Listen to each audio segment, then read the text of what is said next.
Pais queridos, boa noite. Bem-vindos a mais um encontro virtual da JNI Barão. Continuamos na mesma situação de confinamento, de isolamento, e essa continua sendo uma forma de anunciar o Evangelho de Deus.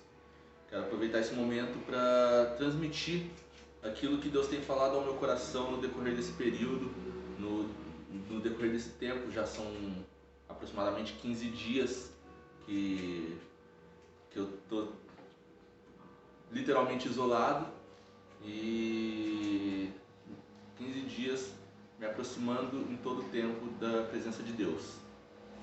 Tem sido um período fantástico e eu tenho aproveitado esse período, porque nesse momento das nossas vidas nós temos duas coisas que nós podemos fazer: ficar parado reclamando da vida ou buscar entender o que Deus está fazendo e entrar naquilo que Ele está fazendo e viver aquilo que Ele tem planejado para nós.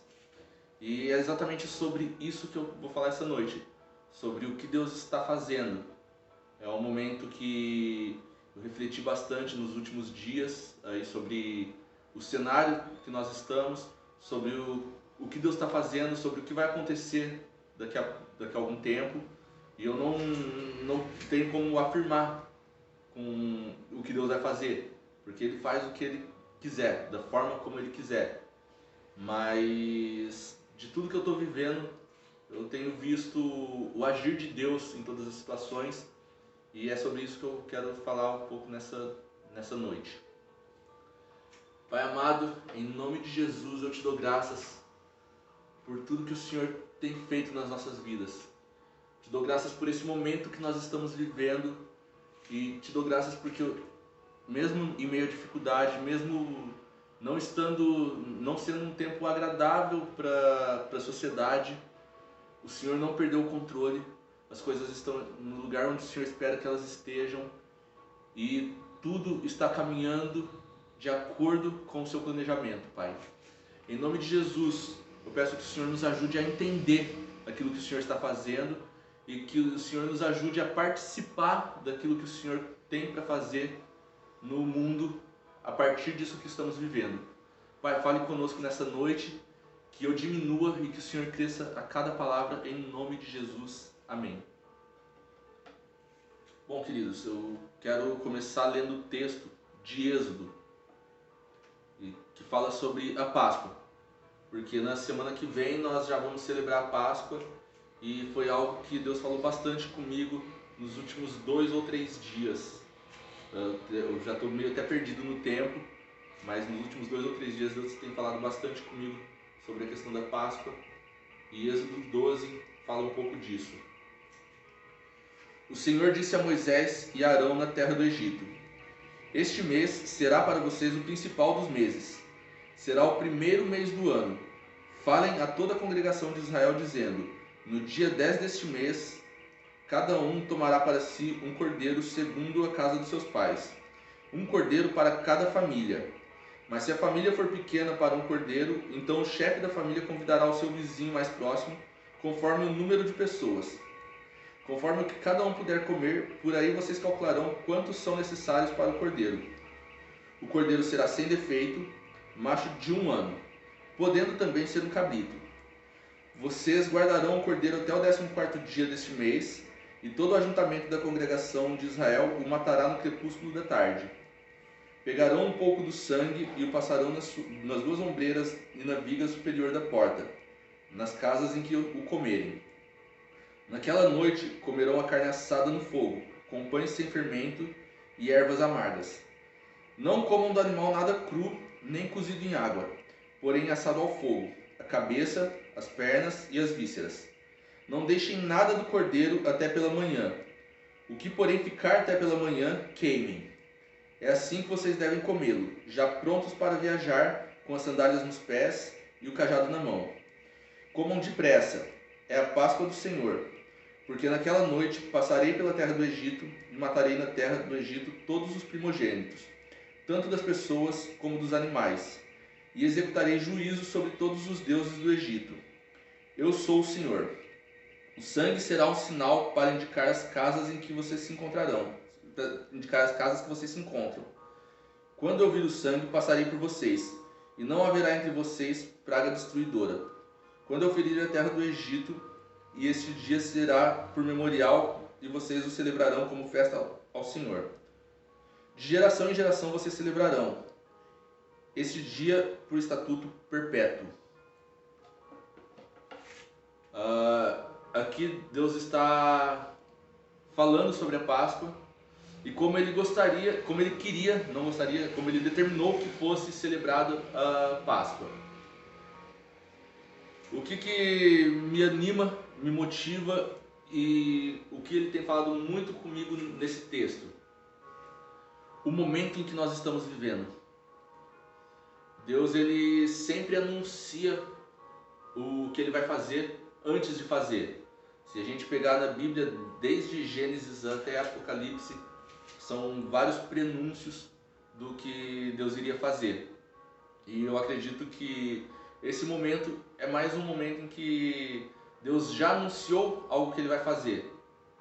Nós estamos vivendo um momento em que a nossa Páscoa vai ser ressignificada. Nós vamos ter uma Páscoa totalmente diferente do que foi nos últimos anos, desde que eu me entendo por gente.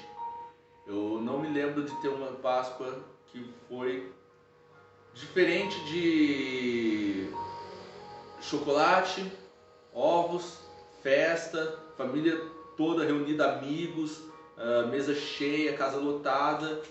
E eu não me lembro de nenhuma Páscoa que tenha sido diferente disso. Minha família é bem grande e sempre tivemos casa cheia. Mas de acordo com tudo que estamos vivendo, de acordo com as circunstâncias, por causa do Covid, hoje existe uma situação onde nos impede de ter essa aglomeração para festejar.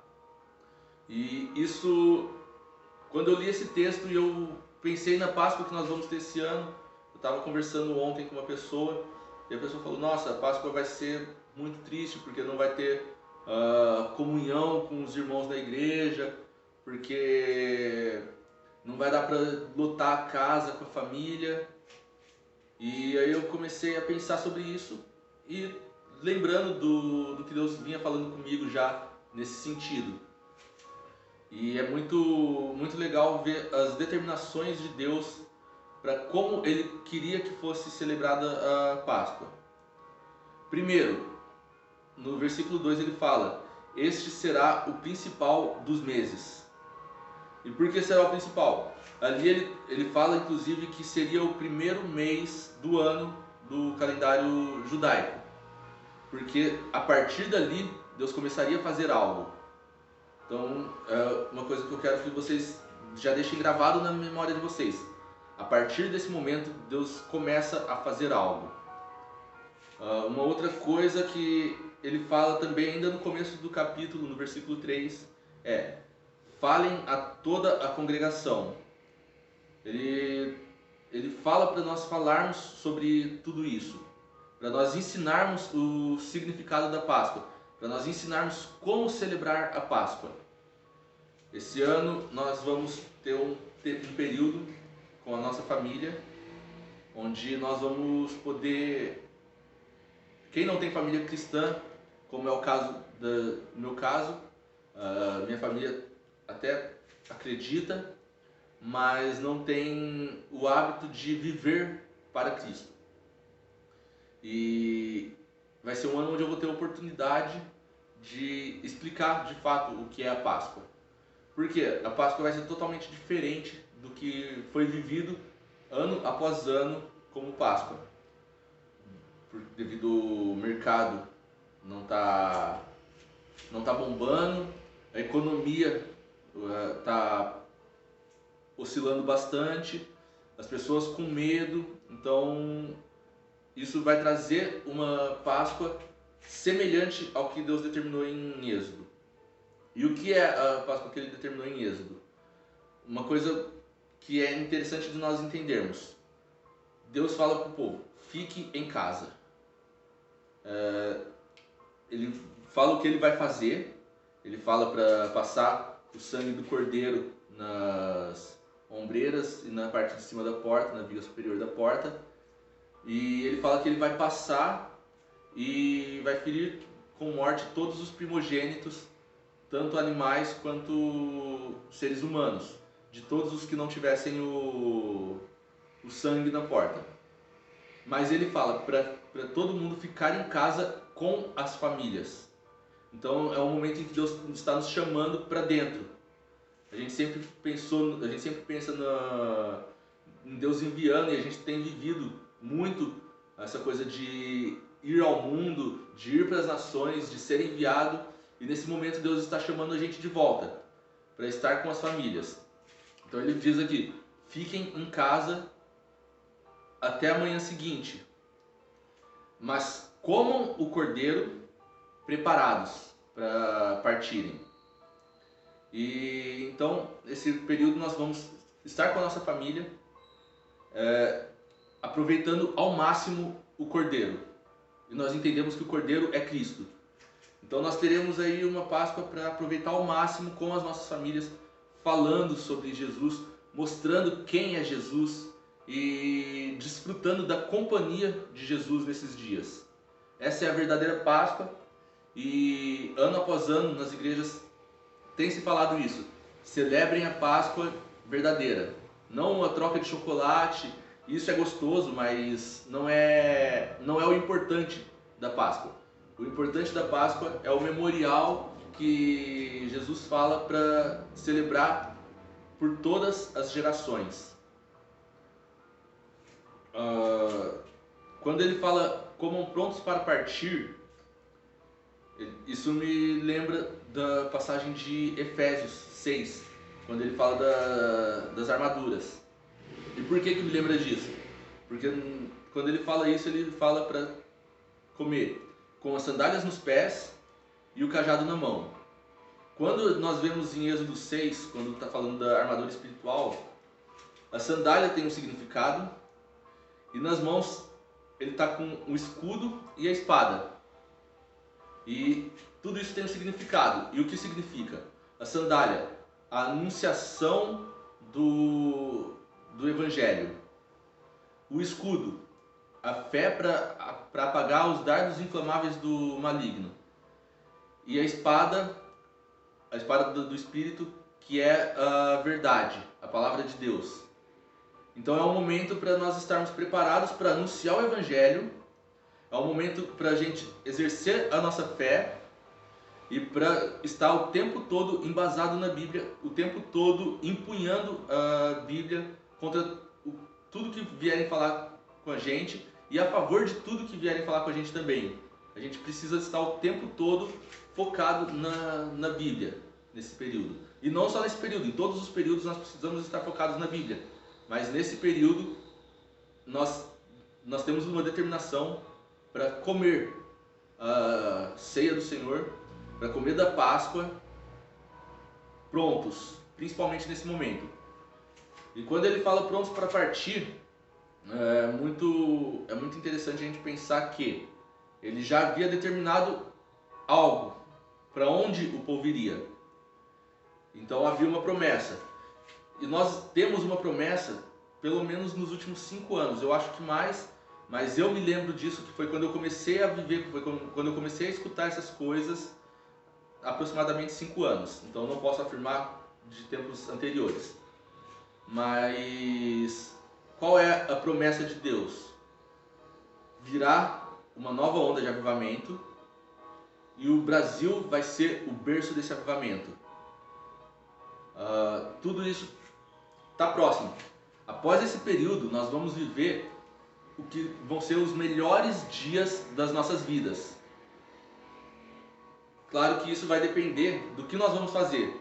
Se nós vamos ficar parados reclamando da vida, reclamando de ter que ficar isolado, reclamando de não tá com dinheiro, reclamando de não estar trabalhando, ou se nós vamos entender o que Deus está fazendo nesse momento e viver o que Ele quer fazer nesse momento. Quando a gente pega a partir da partida do povo de Israel, nós vemos Deus sustentando eles. Então, por mais que eu trabalhe, por mais que eu esteja com o meu salário em ordem, por mais que eu tenha condições, o meu sustento não é o meu trabalho, o meu sustento não é o meu dinheiro, o meu sustento não é nada que eu possa conseguir por mim mesmo. O meu sustento é Deus. Quando o povo está no deserto, as roupas deles não estragam, os sapatos, as sandálias deles não se desgastam, eles têm o maná diariamente. No dia que eles não têm, Deus já havia dito antes para que eles guardassem no dia anterior. Então, Deus é o sustento. E para nós nesse momento não vai ser diferente. Por mais que nós não tenhamos os luxos que nós queremos ter, os luxos que nós estamos acostumados a ter, Deus vai continuar nos sustentando e nos dando tudo aquilo que nós precisamos de fato para sobreviver. Então, isso me mostra que nesse período em que nós vamos celebrar a Páscoa, nós vamos celebrar prontos para sair, e vai ter um tempo de deserto, vai ter um tempo de dificuldade, um tempo para se reerguer de tudo que estamos vivendo hoje. Mas eu ouvi uma frase sobre tudo que está acontecendo e sobre o que as pessoas têm perguntado. Muitas pessoas, cristãs e não cristãs, têm perguntado sobre o final dos tempos. Se isso é o final dos tempos. E, bom, para mim, não é o final dos tempos. Mas uma frase que eu achei bem interessante de um pastor, que ele falou que a Bíblia fala sobre finais dos tempos, no plural. Ou seja, haverão vários tempos. A gente vive vários tempos. E com certeza esse é o final de um tempo que nós vivemos. O mundo, ele não vai ser, após a gente passar por tudo isso, ele nunca mais vai ser como ele foi até o mês passado. Por quê? Algumas coisas que a gente tinha perdido a essência, alguns valores que nós tínhamos perdido no decorrer do tempo, estão sendo revistos. As pessoas estão passando mais tempo com família, estão dando valor para estar com a família, estão dando valor para estar com os amigos, estão dando valor para a comunhão. Até nas igrejas a gente vê muita brincadeira na internet, das pessoas falando que não vê a hora de voltar para a igreja e o pastor pedir para falar para a pessoa que está do lado. Tem muita gente que não gosta de virar para a pessoa que está do lado e falar o que o pastor pede para falar.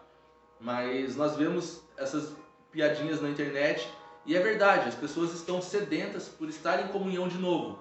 E é algo que estava perdido, as pessoas estavam muito individuais, e não generalizando, mas de uma forma majoritariamente, as pessoas estavam muito individualistas, muito individuais, e tudo isso está trazendo uma ressignificância para as nossas vidas em comunhão.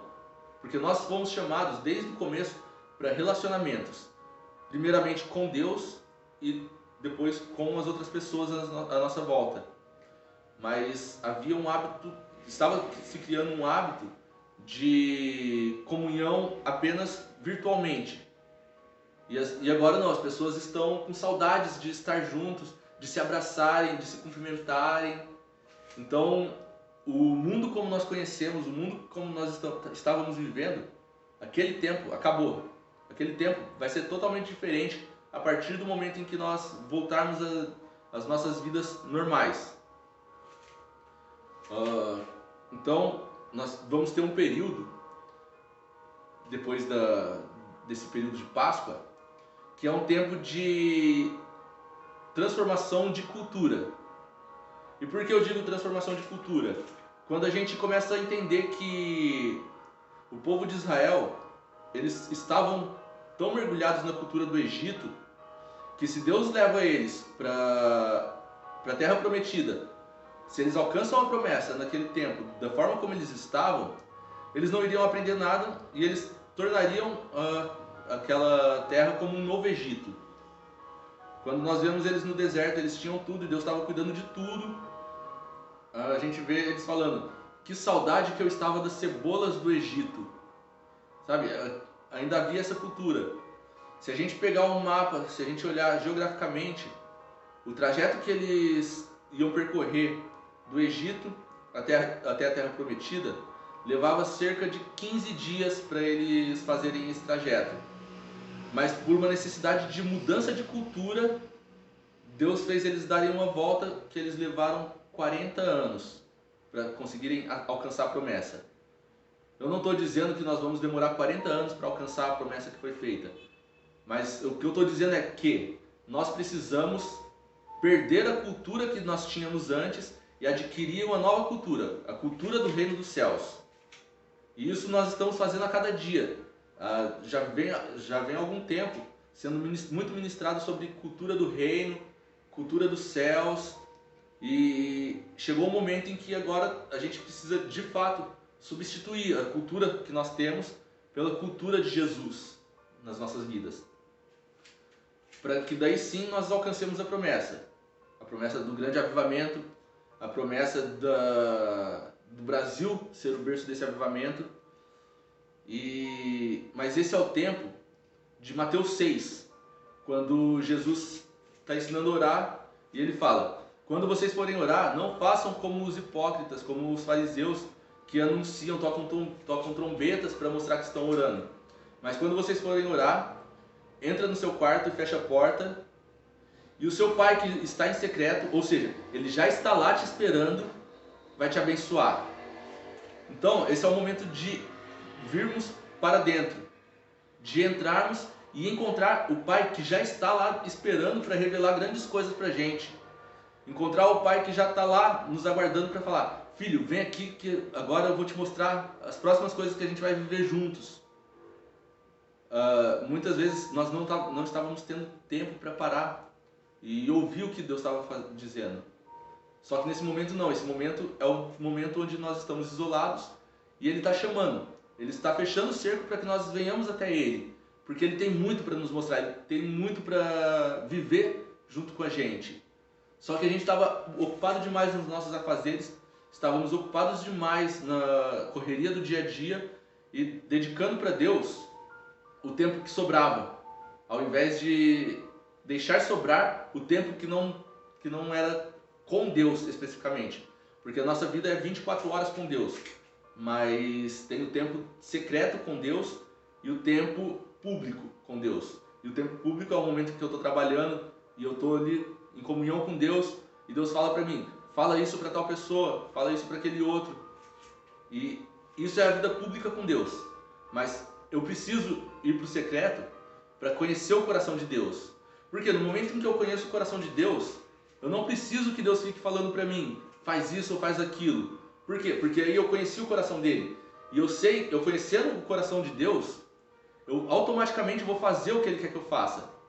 Porque se eu sei quem Deus é, e se eu sei o que Ele quer fazer, eu não preciso ficar esperando uma revelação de Deus para fazer. Vamos supor que uma pessoa está precisando de um celular, e eu tenho um celular. Seria muito bonito eu chegar para a pessoa e falar: olha, toma um celular para você, Deus falou para eu te dar esse celular. Seria incrível.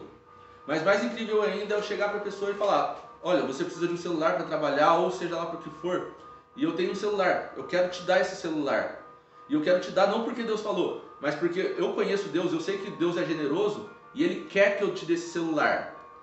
Então é um momento para nós conhecermos o coração de Deus, para que nós venhamos viver as revelações de Deus na prática. Então, só que para isso nós precisamos dessa transformação de cultura, para que daí nós possamos sair para o mundo para anunciar o Evangelho. Tem uma passagem em Lucas 8, que é a passagem do Gadareno, quando Jesus liberta o Gadareno. E no final da passagem, o Gadareno, depois de ser liberto, ele fala para Jesus: eu quero seguir com você, eu quero caminhar junto, eu quero viver como os apóstolos vivem. E Jesus fala: não, vai para sua casa e fala para sua família o que eu fiz por você, o que você viveu comigo. E aí o Gadareno vai para a casa dele, e um pouquinho mais para frente a gente vê falando que a cidade toda soube do que tinha acontecido. Por quê? No momento em que ele falou para a família dele, ele se tornou apto a falar para as outras pessoas. E por que eu digo isso? Porque na nossa casa não tem como a gente manter máscaras, não tem como a gente viver de aparências. Por quê? As nossas famílias conhecem nosso passado, conhecem as nossas fraquezas, conhecem as nossas falhas. Então, no momento em que eu adquiri autoridade para falar com a minha família sobre o que Jesus tem feito na minha vida, a mesma linguagem que eu estou usando na minha casa é a linguagem que eu vou usar lá fora. Por quê? Lá na minha casa não tem como eu ficar tentando disfarçar, tentando falar bonito, falar de forma que para convencer eles. Eles vão ser convencidos pelo que eles verem na minha vida. E se eles verem essa mudança na minha vida, então eu estou apto para ir falar lá fora. Porque a minha família já me mostrou que eu estou apto. Eu não preciso que Deus chegue para mim e fale: olha, agora você está apto para ir lá e pregar. Por quê? A minha família conheceu todas as minhas fraquezas, todas as minhas falhas, sabe dos meus pecados. E aí no momento em que eu mostro a transformação que Jesus gerou em mim, e a minha família se convence de que realmente eu fui transformado, então houve uma transformação na minha vida e eu estou pronto para mostrar essa transformação para o mundo. Então esse é o momento de nós irmos para a nossa casa e pregarmos o Evangelho para a nossa família. Independente se a sua família é cristã ou não, porque eu sempre não, mas nos últimos tempos eu achava que eu estava vivendo uma vida fantástica com Deus. E de fato, a minha vida com Deus estava sendo cada dia mais maravilhosa. Só que nesse período, esses 15 dias que eu fiquei aqui, eu entendi que eu tinha muita coisa para evoluir em Deus, para construir em Deus. E após esses 15 dias, o mais engraçado é que eu me aproximei mais, eu cresci muito mais em Deus, e eu percebi que eu ainda estou muito longe. Por quê? A eternidade é conhecer a Cristo. E se a eternidade é conhecer a Cristo, eu tenho que pregar em todo tempo para minha família, independente se ela é cristã ou não. Eu tenho que pregar para mim mesmo em todo tempo, independente se eu já sou firme ou não.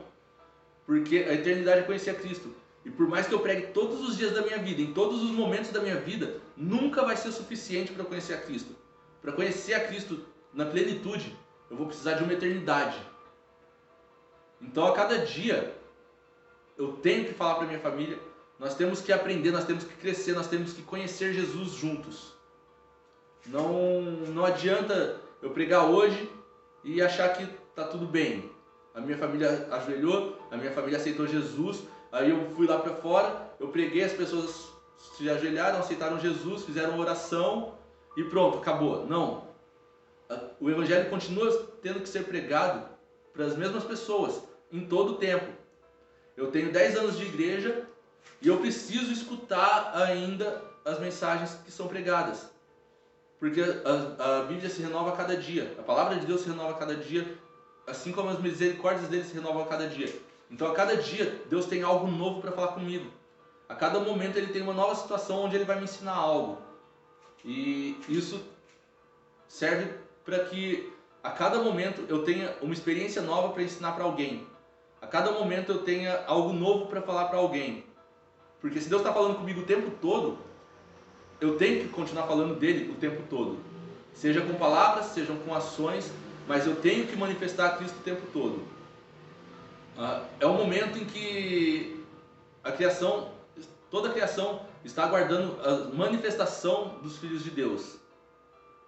Só que nós precisamos começar nos manifestando na nossa casa. Nós precisamos nos manifestar comendo do cordeiro com a nossa família. Aproveitando esse tempo que nós estamos isolados para falar tudo que Cristo tem falado conosco, para mostrar tudo que Ele tem feito nas nossas vidas, para que haja a transformação primeiro nas nossas casas, para depois a gente sair para anunciar. Quando a gente vai em Atos, capítulo 1, no versículo 4, Jesus ele tinha dado uma instrução para o povo. E ele fala: permanecei em Jerusalém até que do alto venha sobre vós o Espírito.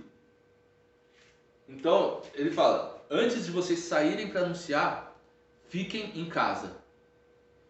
Passem esse tempo com a sua família. Passem adorando a Deus junto com a sua família. E aí no momento em que descer sobre vocês o Espírito Santo, vocês vão anunciar para o mundo. Então no momento em que a sua cultura for transformada, no momento em que você não tiver a cultura que você tinha antes, de eu preciso trabalhar, e eu não estou dizendo que não precisa, nós precisamos continuar trabalhando, nós precisamos continuar construindo as nossas vidas financeiras, profissionais, pessoais e todas as áreas, mas a nossa cultura tem que ser diferente. A nossa cultura tem que ser: eu vou fazer isso porque eu não estou fazendo para as pessoas, eu não estou fazendo para mim, eu estou fazendo para Deus, porque Deus me chamou, Deus me colocou ali para fazer isso para Ele. Eu, como técnico em radiologia, eu não sou técnico em radiologia para cuidar dos pacientes, eu não sou técnico em radiologia para ganhar dinheiro, para comprar minha casa, para construir meu futuro, eu não sou técnico em radiologia para ajudar o meu chefe, eu sou técnico em radiologia porque Deus me colocou ali e eu estou fazendo isso para Ele. Então essa é a cultura que nós precisamos alterar.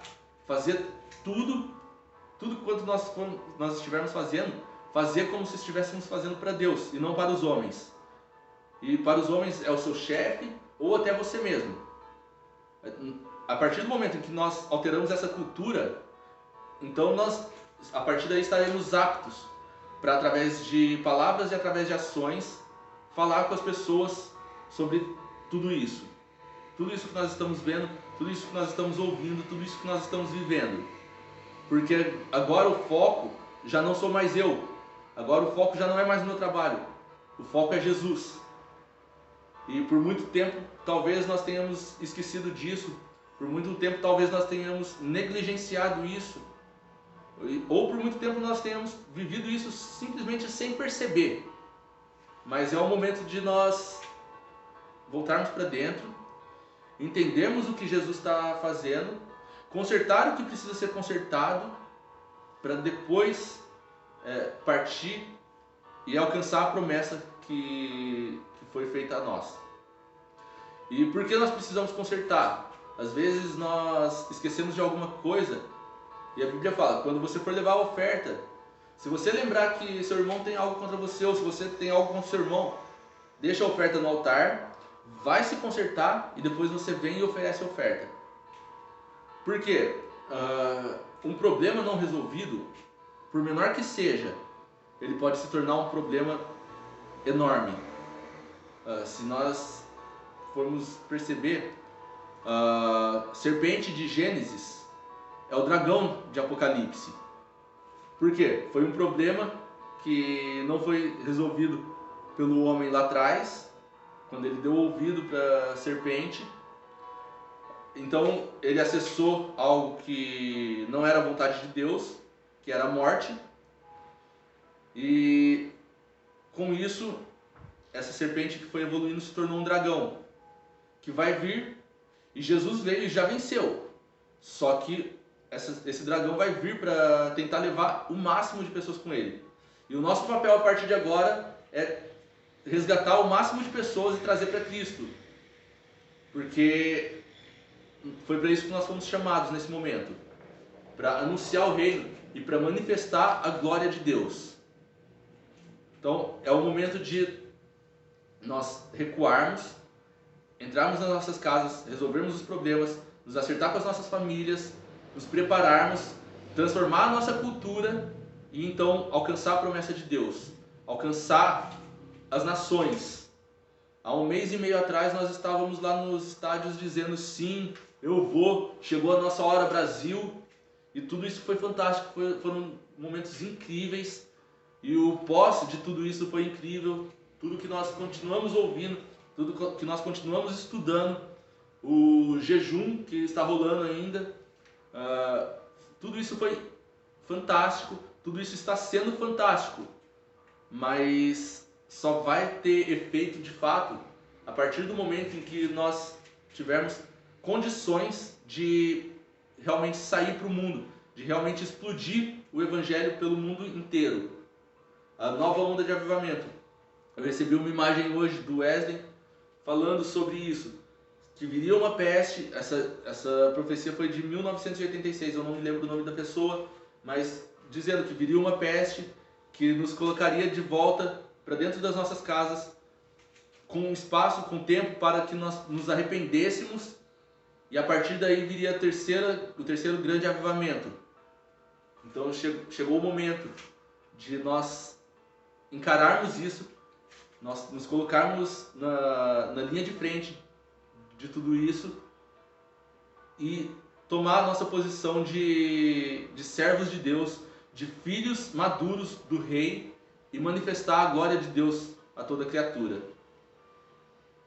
Então é isso. Gostaria de ter mais um tempo orando e agradecendo a Deus, porque tem sido um momento fantástico. É um período que não vai durar para sempre, e após isso nós vamos viver os melhores dias das nossas vidas. Pai, em nome de Jesus, eu te dou graças porque o Senhor tem ensinado a cada dia, porque o Senhor tem falado conosco, porque o Senhor tem feito coisas maravilhosas, Deus. O Senhor sempre está fazendo alguma coisa, seja criando um caminho seco no meio do mar, seja nos fazendo caminhar sobre as águas e tendo experiências em todos os momentos fantásticas com o Senhor. Eu te agradeço, Pai, porque o Senhor nos chamou para perto de Ti, o Senhor nos trouxe de volta à essência, o Senhor nos mostrou o que de fato é importante, e o Senhor tem nos chamado para viver uma vida completamente para o Senhor, para que possamos alcançar a eternidade, que é conhecer a Ti em plenitude. Pai, eu anseio muito por esse dia. Eu não vejo a hora de Te conhecer em plenitude. Eu não vejo a hora de estar junto com os anjos, Te adorando, gritando, cantando: Santo, Santo, Santo é o Senhor Deus Todo-Poderoso. Pai, em nome de Jesus, visita cada um. Me visita nessa noite. E que em todo tempo nós possamos sentir a Sua presença. Que a cada palavra que nós falarmos, nós venhamos escutar o Senhor também falando conosco. E que pessoas escutem o Senhor falando através de nós. Pai, que nós venhamos em todo tempo diminuir. E que o Senhor venha crescer. Que o Senhor venha ter significado nas nossas vidas em todos os momentos. Obrigado, Pai, por esse momento de Páscoa, onde nós estamos vivendo de acordo com a Sua vontade, celebrando conforme o Senhor nos ensinou. Em nome de Jesus eu oro e agradeço. Amém. É isso, galera. Agradeço ter esse tempo com vocês. Espero que tudo isso que vocês ouviram não fique só aqui, mas que nós venhamos em todo tempo falar sobre o reino e sobre as coisas que Jesus está fazendo. Em nome de Jesus. Tamo junto. Pra cima. Abraço.